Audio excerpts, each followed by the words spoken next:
All right, welcome back. Stupid versus spread. NFL Week 7 talk. So we're talking recap of Week 6, talk Week 7 storylines. Very excited. Should be a pretty good week of NFL football. Very excited. Start out with topic number one. New York football teams are very good.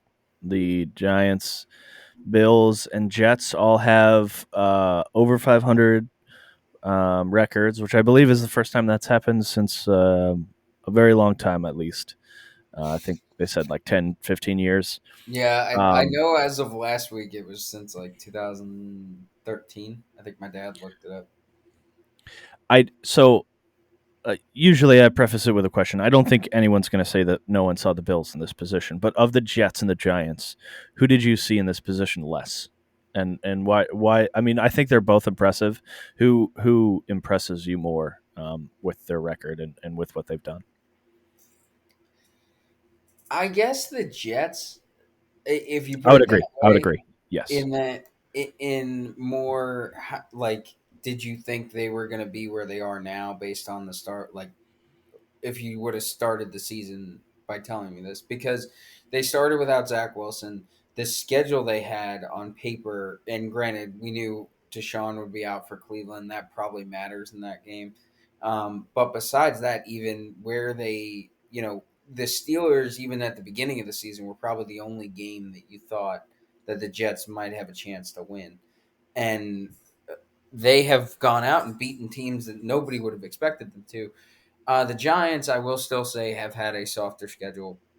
This week did it for me. The Giants are good. There's no more. I can't say anything to Giants fans anymore. The Giants are good. But I think probably just for the shock factor, it's the Jets because of the schedule they had and missing Zach Wilson for the first 3 weeks. Really, I just and how they looked against Baltimore to start the season and how they've rebounded and the whole Salah taking receipts thing. This felt like a Jet sort of implosion seasons starting to snowball. And he's somehow got that locker room to buy in and start playing really good football. And Yeah, then no, I don't disagree with that the statement either. young talent. So I thank God because he's a really likable guy, even though he's like sort of a meathead. But um, I'm really glad as a Jet fan to see that he's gotten these guys to play for him because this was headed in a direction that, not that it was headed towards an Adam Gase direction, because Adam Gase is a pariah that I hope never enters the state of New York again. But it was headed in a disaster, like a plane crash for the Jets, another Yeah, spectacular plane crash. Um, so it's nice to see them go out and play really well. And Joe Douglas is hitting on his draft picks, and they're building momentum, and it's good to see. So yeah, I would say the Jets. I don't necessarily disagree with you, just because I think the Giants, at least in some cases, felt like maybe they had some of the pieces there, but not all. And then, I mean, I give both teams a lot of credit for basically overcoming what everyone kind of judged them to be, which was like mediocre at best teams. I do think the Jets maybe surprised me a little more. I don't know if it's more impressive on either team. In fact, I think if you look at who they've played, the Jets have probably played harder opponents, although strength of schedule judged based on um, preseason rankings as opposed to anything. Um, I like I don't know that the Jets beating the Dolphins without Tua was an excessively celebrated win, but the Jets coming into the Packers as away, Packers at home with the Jets being like two score dogs really did impress me. I think they played well. I think we'll talk about it in a second, but um, I think they played exceptional. Um, and I think there's a lot to look forward to the Jets, and Salah has every right to take receipts. The Giants, I think we're going to come down to the wire here, and as they start to play more of the NFC East, maybe not the Commanders, but at least they have another game with the Cowboys with a healthy Dak, and they lost to the Cowboys without a healthy Dak. Um, and as they come in and they play more games against those opponents, I think they'll struggle, especially against the Eagles twice late in the season. Um, Giants, also coming off 2 wins. Packers, Giants. That impressed me a little bit. Although I always feel like those games in England are a little fluky. Like sometimes the team just doesn't wake up, and I think maybe that happened. But for them to come back as underdogs against the Ravens, and also come back like down 2 scores, that did also impress me a lot. So I think both teams have a lot to look forward to. I don't know that either. Like I could see neither of these teams making the playoffs. It would shock me if both of them made it, but I think the Jets probably have a little bit better of a chance of making it there. But um, yeah, all the New York teams won this week, and Giants and Jets look pretty good. Just for reference, this I found something called teamrankings.com. But I'm they sure have this is unbiased. yeah, no. Uh, it's just teamrankings.com. Credit to them. But they have the strength of schedule played so far. Jets are 12th, and the Giants are 27th.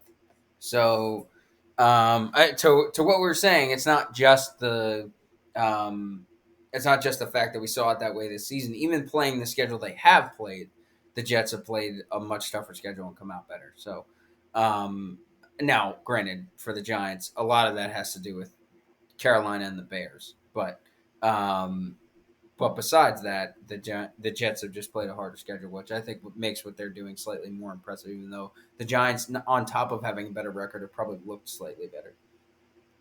I don't think that's unfair.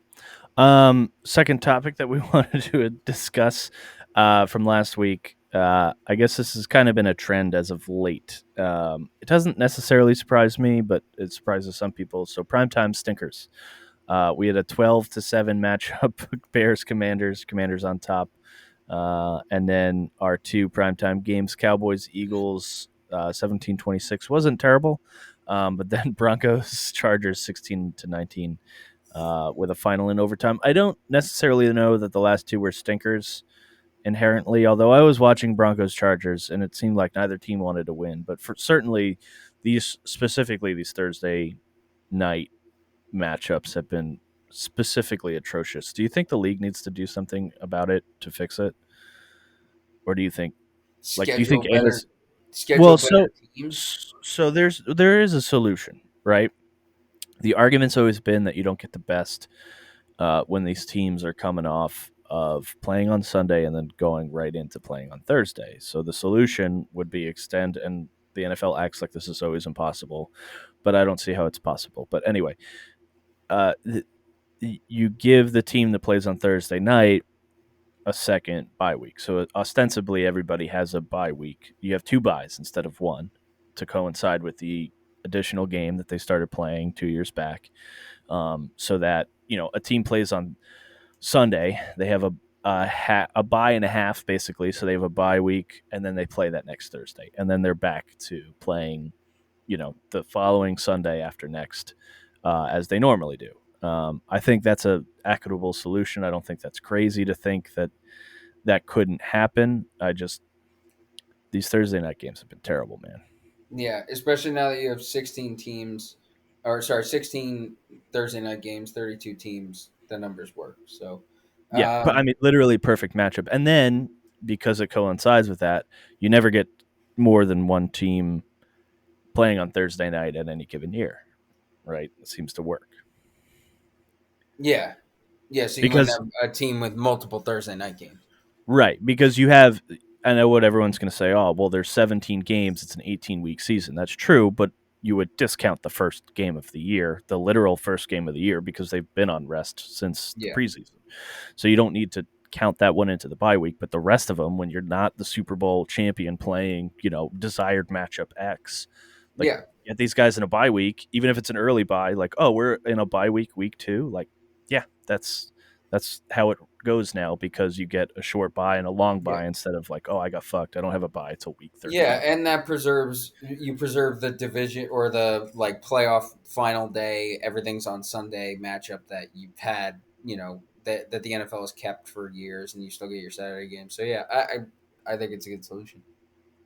Um, yeah. So primetime stinkers. I've been heavily betting the unders on all these primetime games, and it's really worked out well. So I will continue to do it. Russell Wilson still sucks. Yeah, that's our next topic. We don't Well, have I had anything else to that. do. I'm just going to throw it in here. Russell Wilson is still bad, and Pete Carroll keeps looking smarter and smarter. I don't know how they fix it. They look terrible. They had every chance to win that game against a very depleted Chargers team and didn't. Brandon Staley tried to hand them a chance to win that game in overtime. Yep. Two timeouts. They have the ball at their own 40 with 24 seconds left, and a player gets tackled inbounds. Now, Alex, what would you do in that situation? And I have timeouts remaining. Yeah, you have two. Probably call timeout. Yeah, because you have a legitimate chance to throw the ball down the field and take a Right. timeout and And then then win the game. try to kick a field goal. Yeah. Right. No, Brandon Staley let the clock run down to 4 seconds and then threw a Hail Mary. In a tie game. Not the best of choices. It's so I know they joked about it on Pardon My Take, where they're like Brandon Staley has like a guy whose job is to manage the clock now in like tight situations. It's like, did he get fired yet? Because there's no way he should still have a job if he was like, yeah, actually let the clock run. Let the clock run down to 4 seconds and then throw a Hail Mary? What? Yeah. What? Very, very shocking and confusing decision making on their part. But yeah, I mean, apparently letting Russ cook is not a good idea. I mean, the Yeah, memes are also great. not. It's every week, let Russ cook, and then it's like the worst meal you've ever seen in your life. Yeah. Doesn't get old. Nope. It's bad. And he's losing that locker room. Like, how have we ever A seen little a bit. quarterback truly lose a locker room like a college football coach? I don't know that we have. I mean, I'm trying to think who, from the NFL standpoint, would have would have led to that. Maybe Kirk Cousins at Washington years ago. Maybe, but but it's weird because like either normally a quarterback either has it or like Baker, you could say maybe lost the locker room, but he was still in a prove it contract. Like he's still Right. on a Right. rookie contract. I'm talking about like a veteran, established quarterback just completely lose any faith he had from a locker room. That feels like it's never happened before. Well, I think it might be happening with Tom Brady if he's yelling at his O line when he's at Maybe weddings. maybe that might be coming up next. Well, yeah. Well, it's a perfect segue. So we had some pretty great takes that turned out to be shitty at the beginning of the year, talking about specifically at least what we're looking at in the first third of the season: the Packers, the Bucks, and the Rams. All three have by far and away underperformed this year. Um, who do you think still can get it together, and who is in your mind out of the playoffs almost? Yeah, so like And that's an open-ended question, right? Because all three, you could be like, "Oh, I think all three will get it together." It's like, okay, let's see. Like, what are your opinions? I think I'm on the Rams, and that may be recency bias because of the way the Packers looked against the Jets and the way the Rams got it right against the Carolina team. That I got it right, I guess, against the Carolina team with a Mm-hmm. little bit of an interim bump, but I mean, it's just the Bucks. Like I said, I really think something weird's going on with Tom Brady this year. He just doesn't he doesn't seem to have any coordination with his offensive line. They've had, as we talked about, him screaming at them. He can't get his receivers healthy. Even when they are healthy, they can't get the ball to them. Their defense can't do everything, and they're starting to show signs of wear and tear. I think there's something seriously wrong with Tom Brady and the Buccaneers, and now I think that same thing of the Packers. Like I said last week, I started to say I don't know that this wide receiver issue is even something that's going to be curable on a bye, and now it's just. And granted, I do think the Jets defense is a lot better than pretty much anybody's giving them credit for. I think Sauce Gardner might be a bona fide number one like immediately. He had one. Somebody had a zoomed in video on Twitter of him. He had one route run, I think, against Dobbs, where his hips were so smooth where he basically was able to backpedal and follow the receiver's body without ever having to turn and run to either side. So he just it was like, but it was a 10-yard back pedal. Like the receiver ran an 8-yard route, and Ahmad Gardner never turned his hips away from the ball. So as soon as he ran a stop route. So as soon and it was like an inside like sluggo sort of stop route. And as soon as the receiver stopped, he broke on the ball and broke it up. And it was one of the most impressive things physically I've ever seen a cornerback do.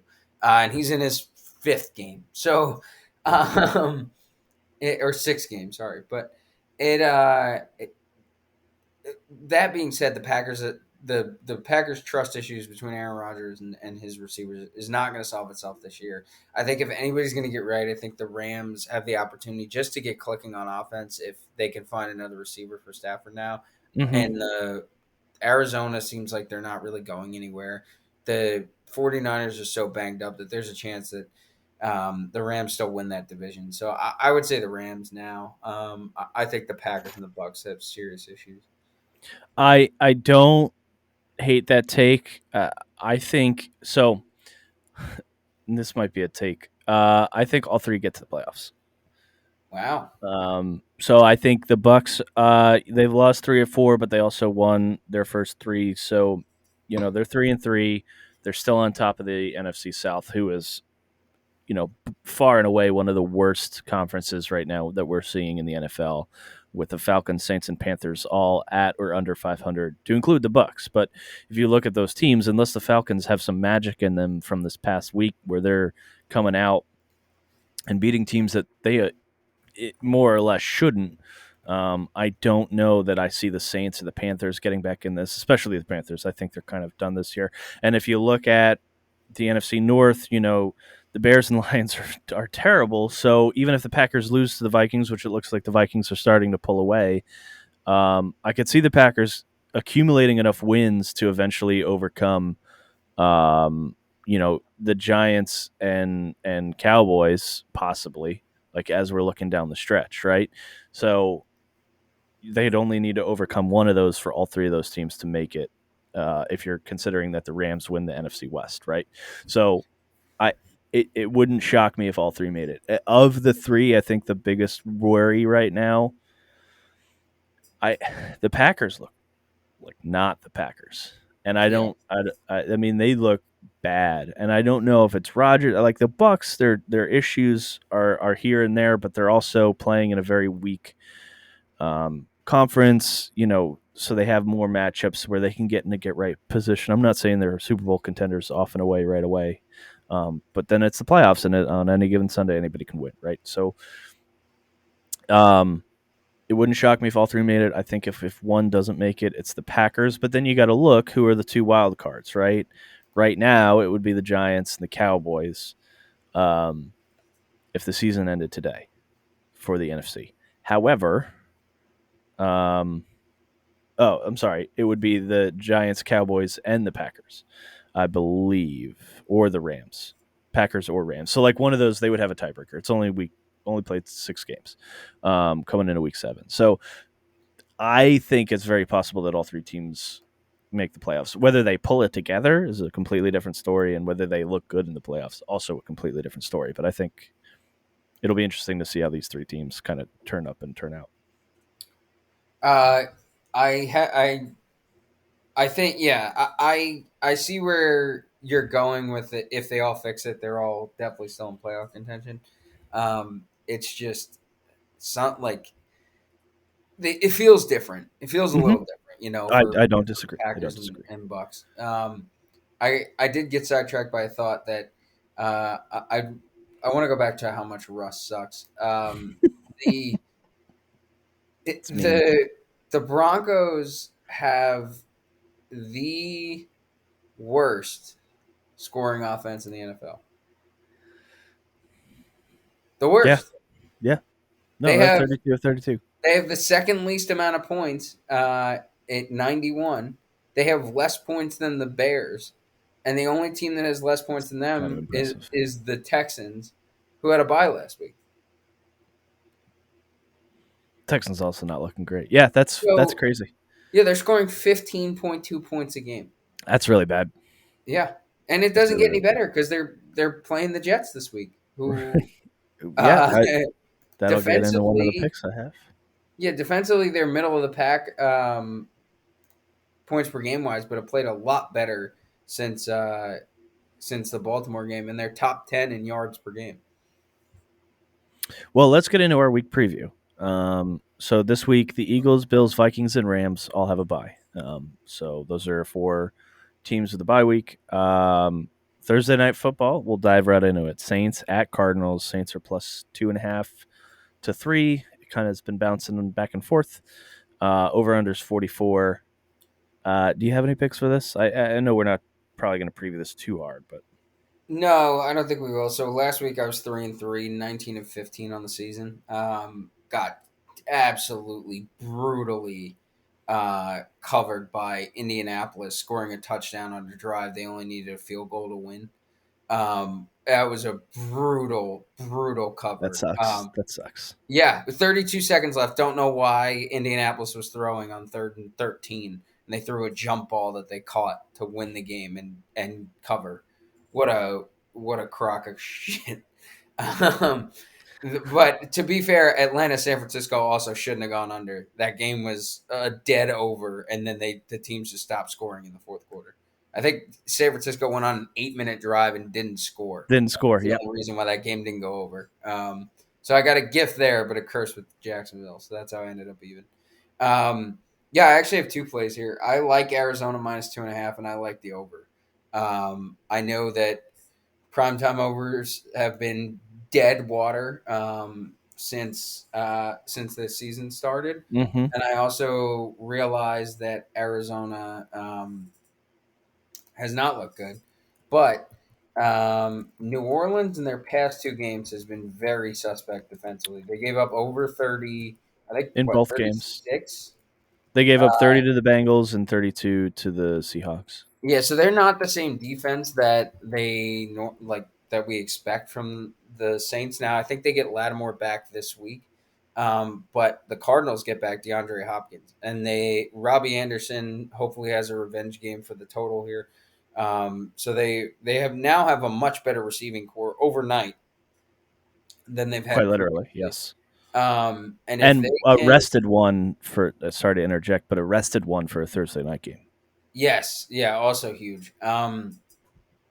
So I think you add that up. I think that there's a chance that this number is slightly artificially low because the Cardinals went to Seattle and laid an egg. So I think uh, with New Orleans traveling, I don't think they're. I think there's more. It's more likely that Arizona comes out and scores points in this game. New Orleans will be forced to keep up. They've done some things creatively, offensively that I think give them a chance to at least put up some points in this game. So I like the over, but I do like Arizona to win and be a measurably better team than New Orleans here. Yeah, this is and I had the same to be honest with you. So this is the reverse of what we've seen for Thursday night. I think these teams can score. I think the Saints don't really have the defense we thought they did. And I think the Cardinals are due for one of those Kyler Murray games where he actually shows out and shows up because he hasn't been playing well. So I'm going to parlay actually the over in the Cardinals. I like that. Excuse me. Yeah, why not? I've hit a couple of those this year on the parlay, or I didn't parlay them, but I hit both the line and the number in primetime games because I just put too many bets down during those games. So I'll just parlay it, save the effort. Okay, moving on. Our 1 p.m. slate for the NFL season on this fine week 7. Well, I'll start from the top. So Packers at Commanders for a 1 p.m. kick. Colts at Titans. Sorry, let's back up. Commanders +5. Colts at Titans. Colts are +2.5. Giants at Jags. Giants are +3. Buccaneers at Panthers. Bucks are -11. Lions at Cowboys. Lions +7. Falcons at Bengals. The line is 6.5. Bengals are favored. Browns at Ravens. Ravens are favored by 6.5. And that's all she wrote for the 1 p.m. games. Mike, tell me what you got for this week. I've got four. I've also got another combo play for you on the spread and the total. Ooh. I like the Jets minus 106. Like we said, Russell Wilson stinks. He's really bad, and he's playing a good Jets defense. Now I get the game is in Denver, but I still like the Jets here. They play good defense. Defense travels. I don't think um, Denver's going to be able to run the ball. They're going to have to throw the outside. The corners have been better. DJ Reed hasn't been really that good, but he's been better than J.C. Jackson has for about $50 million less. So you add those two up, those two corners on the outside. I think it's going to be a tough day for Russell Wilson to throw the ball. I think the Jets will be able to run the ball, play good defense. They're the better team. I like the Jets money line here minus 106. I think they're 1.5 point dogs if I looked. They are, Um, yeah. so a little bit of value there by taking the money line. Uh, Atlanta, Cincinnati over 47. Atlanta going for a record. I think they would be the first team ever to start a season 7-0 against the spread. Yep. Um, I don't know whether or not they do it. I have no idea because this may have been the game that last week Cincinnati going to New Orleans and winning that game might be the game that wakes them up from the Super Bowl hangover and gets them going. That's what I'm scared of here. I don't know where the total or where the line goes, but I like over 47 here. And Vegas agrees with me too. Public's 85% on it, but the sharps are 99% on the over. Uh, that's you almost never see that. Yeah. Add that in with PFF also saying that despite that, the value is still on the over. Something here is screaming points to the sharps, and I'm going to follow it. So I'm going to take Atlanta Cincinnati over 47. Then my combo play here is Tennessee minus 2.5 and the Indy Tennessee over 42.5. Wow. We are this is either going to be a really good week for us or a really bad week, I'll just say that. Yeah, so Tennessee Tennessee was a 2.5 point dog or 3.5 point dog and went to Indianapolis and won that game. Mhm. Um, 24-17, they won by a touchdown. So the spread is probably right, but I still think. And normally you say take the team that um, take the team that lost the first time to win the second time, and they look better offensively against Jacksonville.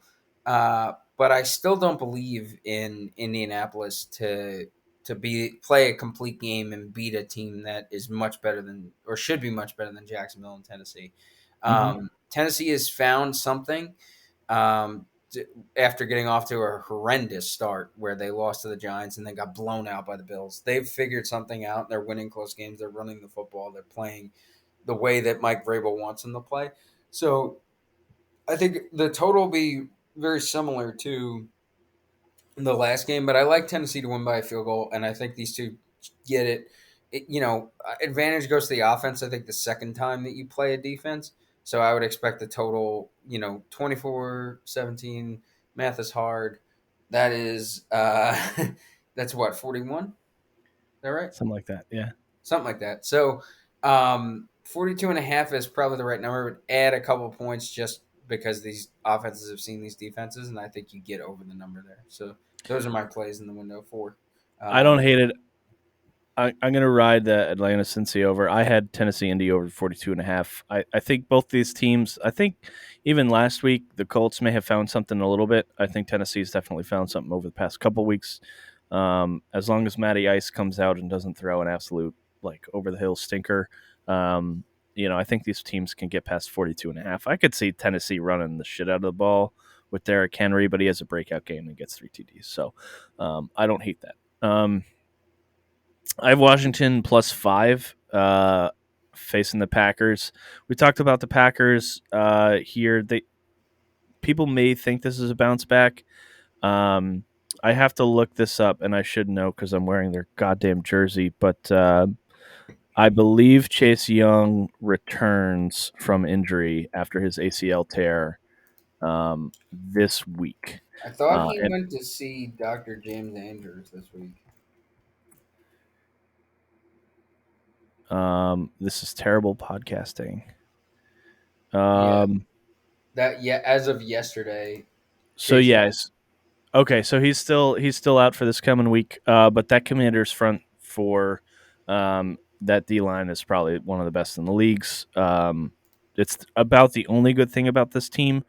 So the line kind of fell a little bit because Taylor Heineke's starting, but Taylor Heineke is one of those guys that comes off the bench, comes into a week, and really shows his stuff. He's been a covering machine for those of you who didn't keep up with him when he didn't start all of last year, basically. So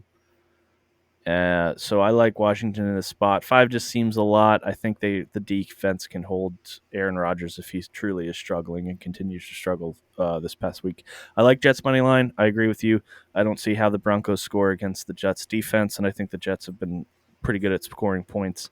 The fact that their dog surprises me, even if it's 1.5 points, I'm going to take the Jets money line. And those are my picks for the 1 p.m. slate. We will move on. Oh, I'm sorry. The Jets and Broncos is at 3:05, so that's the only change. But we talked about the Jets already, so we'll move on from that game. So the only other 3 p.m. games is Texans Raiders. Texans at Raiders. Texans are +7.